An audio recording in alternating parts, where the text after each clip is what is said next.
Go ahead and give him another round of applause. It was really, really great. Fantastic. Hi, I'm Samir. Nice solo. Beautiful. May I? Thank you.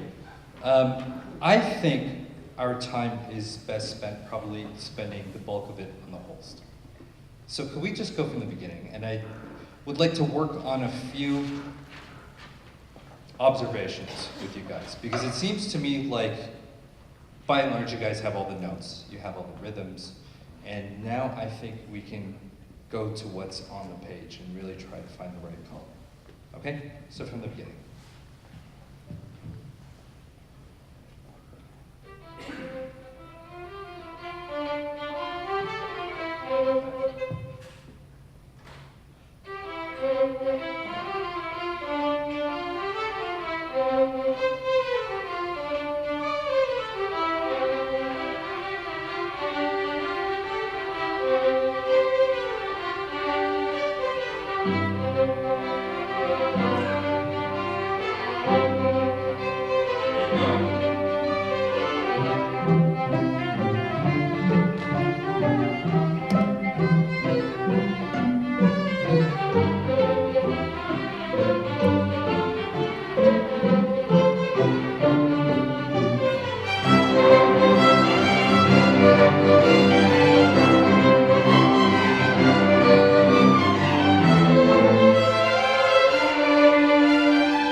So as you can see, sorry to say this, they don't actually need a conductor.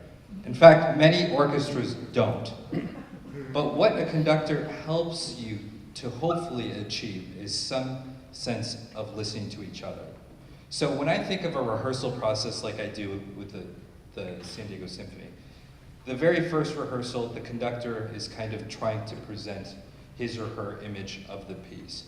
And over the course of 4 rehearsals, the conductor's role actually gets smaller and shrinks down, and the ensemble's voice starts to emerge and take over.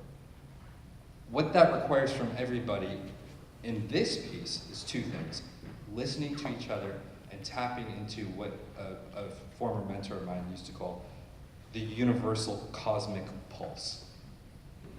As you can hear with this piece, there's a pulse,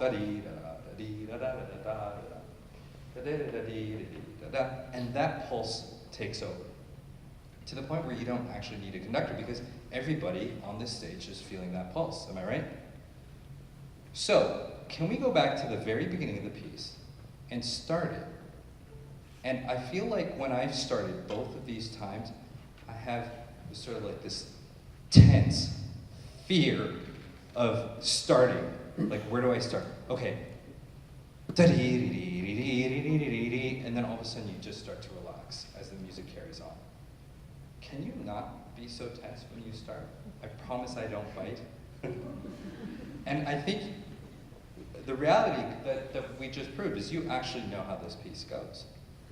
So just play with a little bit more confidence. Now, let's be very careful though that confidence doesn't always mean volume. Because what's the first opening dynamic? Yeah, actually, it's piano in your score, in your parts. I have pianissimo written. And the second, it's okay.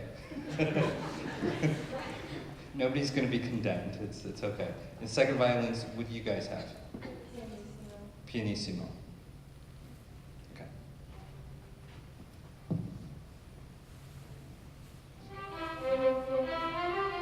So, you guys already have to start feeling the pulse before I even give you it. Because inside me,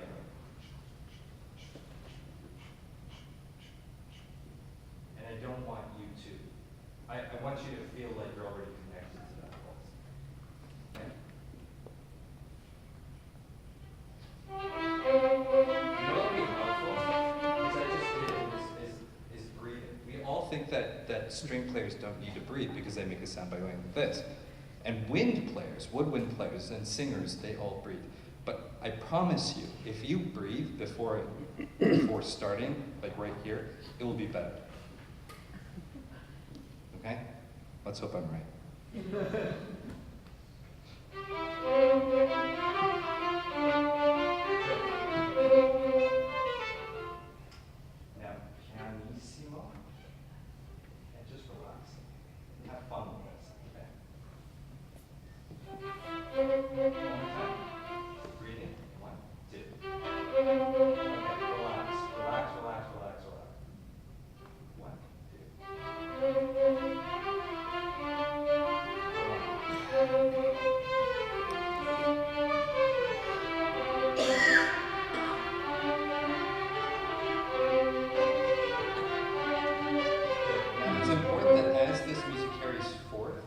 for the second violins, 3 bars before rehearsal 1 that you don't push the tempo there.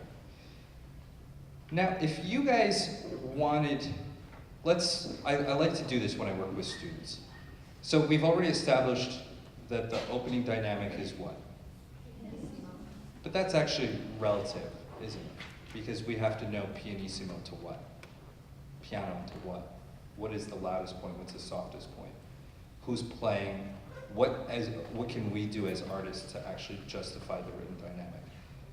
So the first thing that we hear is the opening played by the first violins only. But then what happens in bar 9? And what do you guys do? Do you play the melody? Who plays the melody?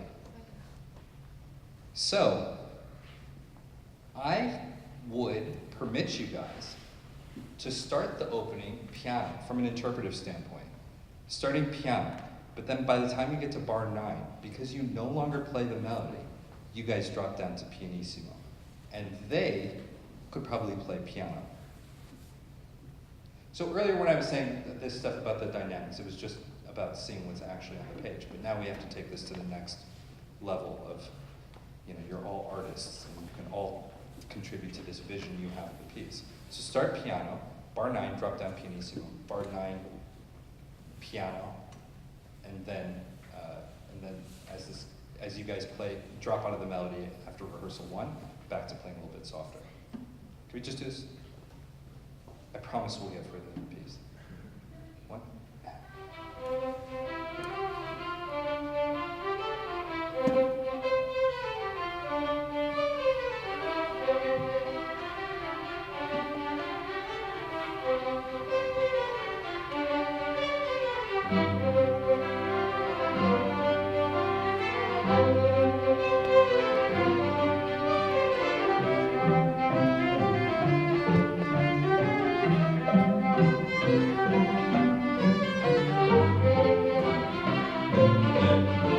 Good. Viola is very good.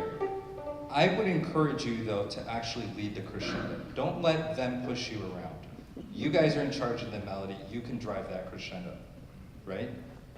And force them, because the second violins take over from you, and they're supposed to start mezzo forte, and I would say that was like a mezzo piano minus, all right? But you pick up the crescendo from them and you carry forward. The next thing I want to just try is without the first violins, everybody else at rehearsal 1. The reason being, let's just play for a second. Rehearsal 1, without the first 1, Good. So you guys are going, in the second violins, you're doing that down low. Can you not go da-ya, da-ya, but instead go da-ya, da-ya. Just sounds a little bit better. You trust me, okay? Can you try that once more? Same people. 1 and. No accent. Good. One more time. That's the idea. So now you're no longer swallowing that. D-ya, but D. You're doing the opposite. The reverse. Okay? One time. Okay. No? Yeah. Good. Can you warm up the sound now, everybody, in that accompaniment with the drop, even on the pizzicato? You guys are playing an orchestra stuff. But we have same beat. Just a little, so it sounds like folksy a little bit, right? 1, and. Hold on.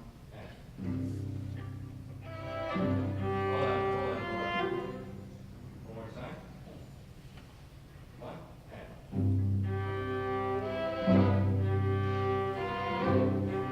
So warm up the sound, because you guys are playing it very plain. Warm up the sound with your left hand, and don't go D-ya. D-ya. We don't talk like that, right? Put the accent on the front part of the beat and let it taper the sound. Last time, and then we'll go. Okay?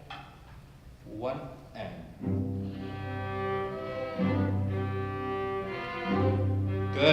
everybody from rehearsal 1. And let's just play a little bit. 1 and.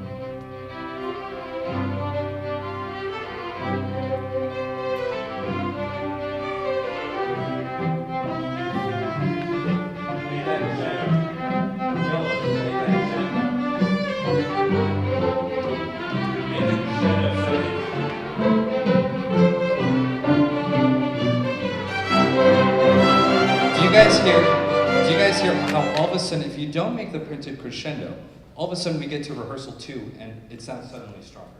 It shouldn't feel that way. It should all feel like a natural progression of volume.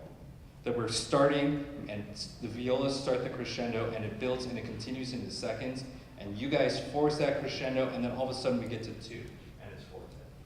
Can we do that, please?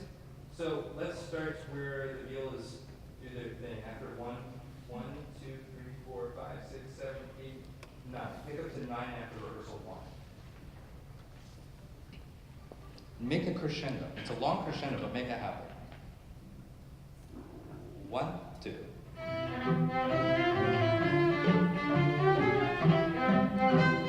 Crescendo feels. Crescendo seconds. Keep going, crescendo.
Rehearsal 3 to 4 with the green sleeves tune just yet. We can come back to that in a moment when it comes back. But let's take a look at rehearsal 4. All of a sudden we're forte, but cellos, you guys don't play the melody here. So just ease up a little bit. First and seconds, you guys are the melody. Da-dee-dee-dee-dee-dee. Really play that pronounced. Okay, 4. 1, 2.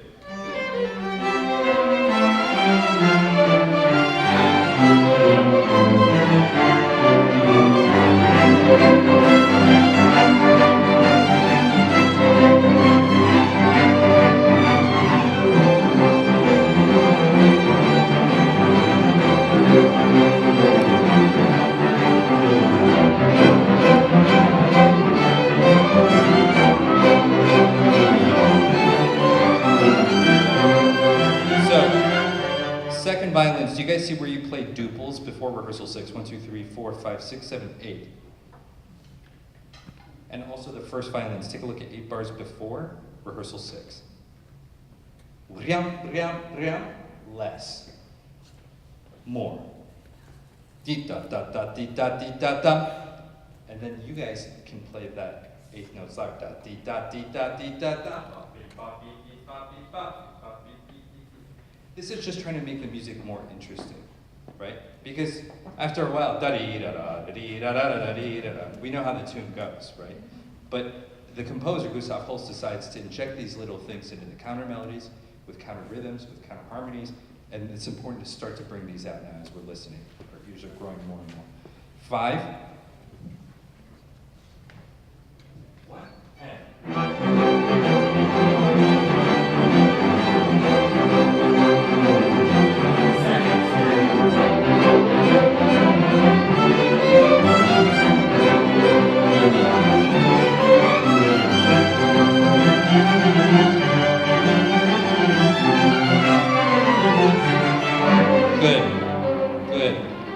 So at 6, they play the melody here. First and seconds, you are permitted to not play sempre fortissimo here.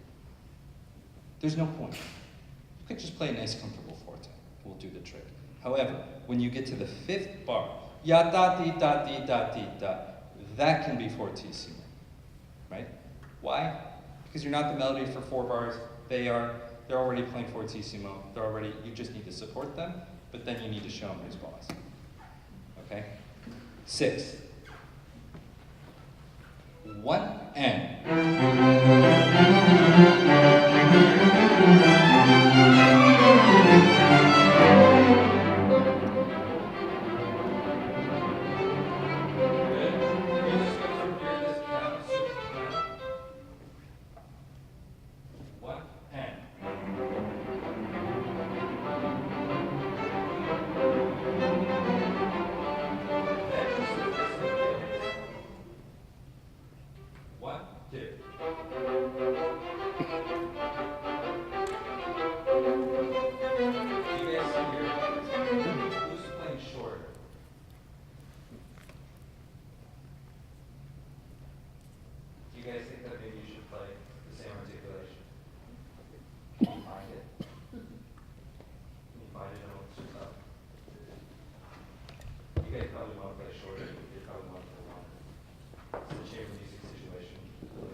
Violas, you don't give in that easy. You guys are just like, oh, we're violas. We always have to submit to what everybody else wants. If you guys would rather play it shorter, tell them. But if someone has a good reason to play it longer, feel free to shout it out. You guys are all smart, I can tell. There's no wrong answers. We can't call up Gustav Holst and be like, hey, is this supposed to be shorter or longer?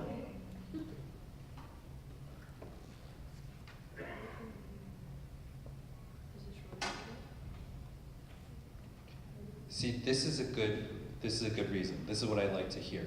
So it's informed by, you know, people always say, oh, conductors, we go up there and we wave our arms around in the air and it looks good, right? I tell you, it's one of the hardest jobs in the world because you have to stare at music. 90% of my job is staring at music all day at my desk.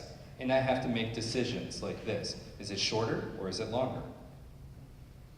If it's shorter, I might say, oh, well, the music has taken on a new character, and he did write, say it again, louder. He wrote non-legato, so not connected. But what you asked at first was perfect. You said, but how are we doing the beginning? Because these are the sort of decisions you have to make. You have to say, okay, well, at the beginning we played it this way. Maybe it should be like that. I think, for today, and you can go ahead and change this, you know, non-legato, the D, just as look at that smile on his face.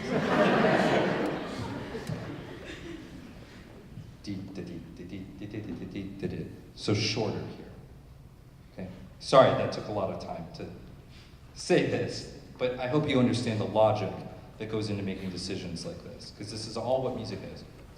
It's art, yes, and it's beautiful, yes, and it touches us, yes, but it's also really hard because it requires us to make decisions constantly, okay?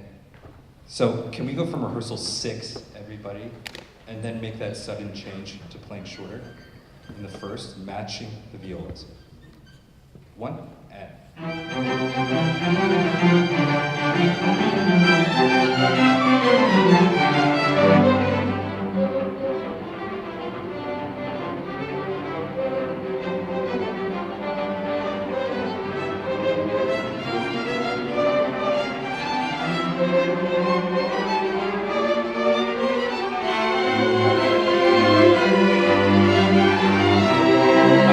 Thank you. I just want to point out 2 dynamic things. When we are at 6, we're at sempre fortissimo, which was fine. I think there could be more martele in your sound. Da da di da di da di, a little bit more squareness in the way you use the bow and attack the articulation. Da da da da di da da, instead ya da di da di da. He writes those accents, so a little bit more separated. However, please do not 1, 2, 3, 4, 5, 6, 7, 8. Everybody take a look at 8 after 6. Do not make a diminuendo in that bar.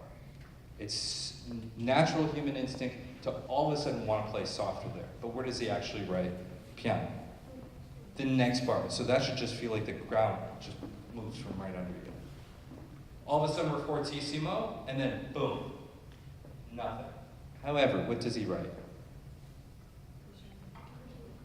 Polka, polka, little by little. And you guys didn't really do this at all. So that by the time we got to rehearsal 7, all of a sudden that was a subito fortissimo, which is not what he writes. So sometimes we have to make decisions, as I just illustrated a moment ago. But a lot of the time, if what we just do on the page, if we do what's on the page, that's enough, okay? Can we go from 6? So separation on ya da di da di da di da da. And then subito piano, non diminuendo in that 8th bar, okay? 6, 1, and.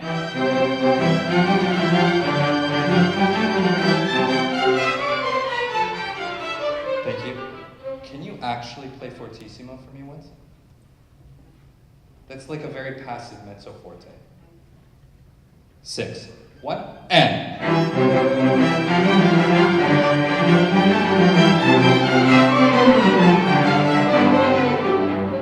Do you guys see that? You're anticipating the subito piano, and so you're automatically making a diminuendo, which is not what he writes. Try again. We're almost there. Very good. 1, and.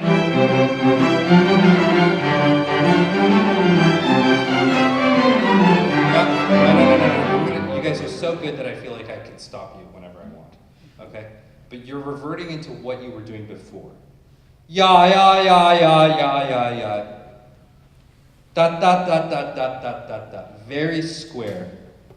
Almost as if you're stopping the bow in between each other. Ya, da, da, da, di, da, di, da, da. Right? Do you understand? It's okay to say yes. Okay. 6. Fortissimo. Yeah? 1, and.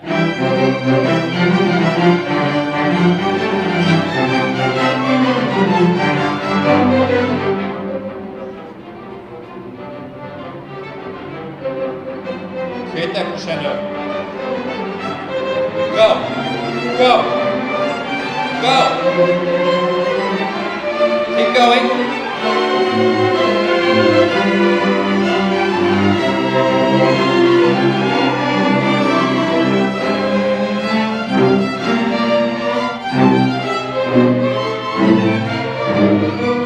Very good.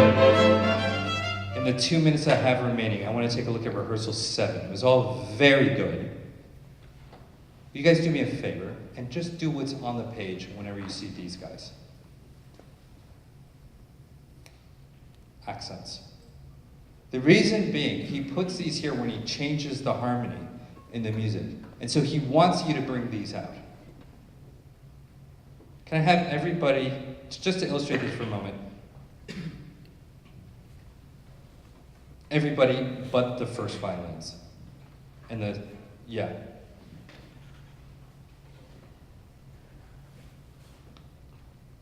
One, and.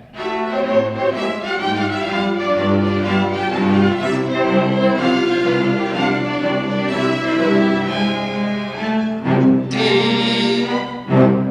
There, that's the spot. 1, 2, 3, 4, 5, 6, 7, 8, 9. D. D. Really make a good accent on that, okay? You guys are being shy. They don't do well with shyness. In turn, it makes me feel awkward, okay? So just to really play out, just go for it. You guys can already play this. We already illustrated. You can do this without a conductor. But these little details are what makes the performance get to the next level. Yeah. 7. Accents. 1, and. Everybody. With these accents, please. 1, and.